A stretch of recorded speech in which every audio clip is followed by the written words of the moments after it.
Entrando na minha temática, eu me lembrei de uma citação do teólogo norte-americano William May, né, que ele diz que a maternidade e a paternidade são aberturas para o inesperado. Eu digo isso e afirmo, né, comungo desse entendimento, com certo conhecimento de causa. Temos 3 filhos e, como os dedos das nossas mãos, cada um é completamente diferente, cada um deles, a seu modo, nos apresentou um inesperado único. E, por mais que, quando eu nasci, já as lágrimas que me viam os olhos, que eu havia de chorar, não me viam dos meus olhos, mas de outros olhos, como dito pelo poeta Cassiano Ricardo, pergunto a vocês, para iniciar realmente o nosso tema, a filiação seria uma dádiva sujeita à loteria genética? Ou seria algo que nos aproxima da salvação, ao menos no sentido de perpetuidade do nosso genoma, como nos lembra o filósofo francês Luc Ferry? Será que a técnica CRISPR, que age como uma tesoura molecular na edição de genes em embriões, genes estes que serão transmitidos a futuras gerações, não passa de um ato egocêntrico, individualista? São muitas perguntas, mas precisamos ser objetivos. No Brasil, no artigo 6º, inciso 3º, da Lei de Biossegurança, a Lei 11.105 de 2005, expressamente proíbe a engenharia genética em célula germinal humana, em zigotos humanos, em embriões humanos. E no artigo 25, fixa uma pena de 1 a 4 anos, acaso alguém pratique essa engenharia genética. Ressalto que o Supremo Tribunal Federal apenas se debruçou sobre o artigo 5º, né, naquele julgamento da ADI, super famosa, né, que tratou das pesquisas de células-tronco. E a essa altura vocês devem estar se perguntando, onde ele quer chegar? E eu respondo com uma pergunta, como faziam os pensadores gregos. Tal vedação legal encontra amparo no artigo 1º, inciso 3º, da Constituição Federal, encontra amparo no artigo 226, parágrafo 7º da Constituição Federal, que ambos tratando da dignidade humana. E pergunto isso porque todos vocês devem ter tido conhecimento, né, do brasileiro cearense Regis Feitosa Mota, né, foi um caso muito conhecido. Pergunto a vocês se esse economista brasileiro, recentemente falecido, que tinha síndrome hereditária Li-Fraumeni, causada por uma mutação genética que potencializa os riscos de câncer, né, e que vivenciou a perversa inversão da ordem natural das coisas e viu morrer 3 dos seus filhos, Beatriz, de 10 anos, o Pedro, de 22 anos, e a Ana Carolina, de 25. Se ele tivesse tido a chance de fazer a edição genética nos embriões dos seus filhos, pergunto a vocês, ele ou o médico que fizesse essa edição genética seriam condenados por vocês? Quem aqui na plateia condenaria ele? Quem absolveria? Talvez algo não esteja certo com a lei da biossegurança, ao vedar a manipulação genética em situações como essas de doenças graves hereditárias. E não se enganem, vocês vão ouvir cantos de sereia dizendo que a manipulação genética é para editar o DNA para ter filhos mais altos, de olhos desta ou daquela cor, mais aptos para o esporte. Digo eu, a quase totalidade da comunidade científica mundial que lida com genética, neste exato momento que aqui estamos falando, está debruçada sobre microscópios eletrônicos, placas de Petri, computadores, pensando em como aniquilar doenças graves do ser humano. O resto, sem nenhum demérito, é perfume, é enfeite, é mero detalhe, apêndice de uma conquista muito maior da humanidade. Não à toa, a Comissão Internacional sobre o Uso Clínico da Edição do Genoma Germinal Humano defende, categoricamente, a edição do DNA para os casos de doenças hereditárias sérias. A discussão que proponho não se limita, portanto, como me parece ter sido a opção do professor de Harvard, Michael Sandel, a pais projetistas e filhos projetados. O que está em jogo, penso eu, é a própria humanidade, enquanto apta a enfrentar doenças graves, hereditárias, bem como futuras pandemias, que virão, como a certeza da morte dos impostos.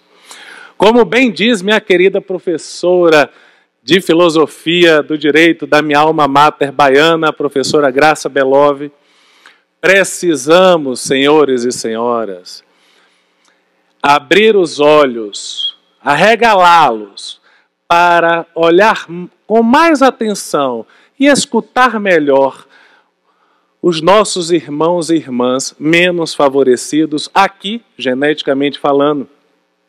É muito fácil para um burocrata, para um legislador indiferente às minorias que sofrem, como essa família cearense e como outras famílias mundo afora, colocar no papel uma proibição como essa.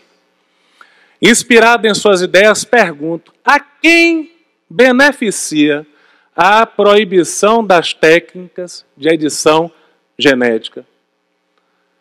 A resposta é óbvia. A indústria farmacêutica.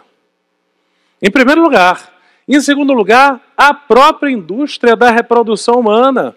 Não podemos ignorar que nos Estados Unidos existe uma comercialização legalizada de esperma e óvulos humanos, né, que movimenta centenas de milhões de dólares ao ano. Se enganam também aqueles que fazem desse tema um cavalo de batalha religioso, dizendo que o ser humano está brincando de Deus. Penso que não podemos tratar o tema com leviandade, mas sim com supremo respeito. Nunca para fins de eugenia. E para vocês que estão aqui pensando que a manipulação, a edição genética ainda é algo fictício, só ocorreu na China em 2018, trago aqui uma discussão prática desses direitos humanos de quarta geração, que é o ARESP, número 1.523.756 de São Paulo. E aqui vou tentar resumir o caso. Casal se conheceu e recém-conhecido fizeram um tratamento para engravidar em famosa clínica de São Paulo. E no segundo ciclo, essa senhora engravidou, essa pessoa engravidou, e o companheiro, o pai, tem um acidente vascular cerebral, é internado, entra em coma, vem a óbito, e feito o reconhecimento, entra com a ação de reconhecimento de paternidade, havia uma exclusão no cromossomo Y. Conversando com a cliente, né, ela diz, olha doutor, que sorte que eu tive, né, eu não fui abusada sexualmente por aquele médico. E aqui abre o parênteses, precisamos combater urgentemente esses predadores sexuais de jaleco branco que de médicos nada tem.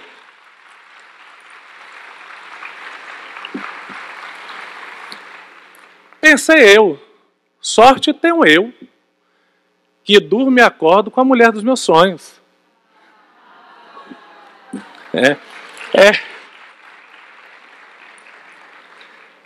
Das duas, uma. Ou essa criança, esse embrião, sofreu uma mutação genética, ou, o que é mais provável, tem havido uma edição do DNA sem o conhecimento dos pais. Processo, em primeira instância, paternidade reconhecida, segunda instância, e aqui existem muitas advogadas e advogados, né? Então, filhos da mesma temes, né? E mártires do mesmo sofrimento, assim como eu, sabem que muitas vezes os tribunais de justiça são duros. E o Tribunal de Justiça disse que bastava aquela exclusão, única exclusão, para essa criança dizer que essa criança não era filha do falecido. Recurso especial, inadmitido, agravo em recurso especial.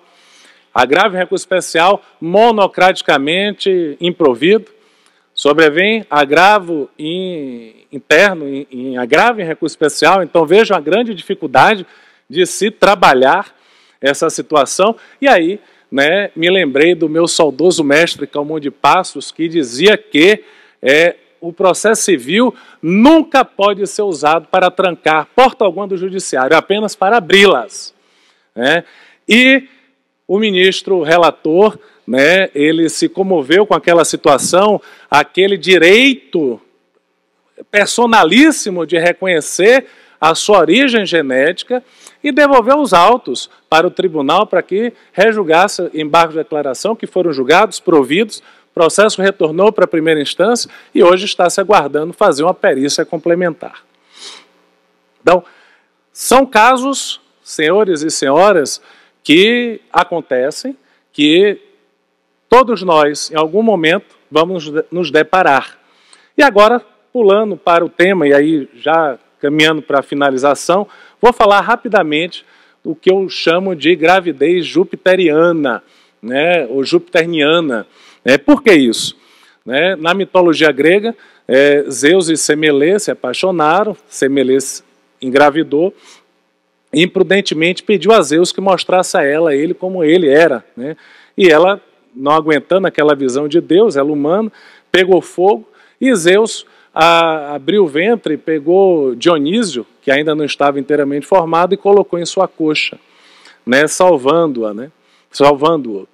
E passados muitos milênios, desde que esse mito grego foi pensado, estamos aqui discutindo a possibilidade científica da gravidez artificial humana.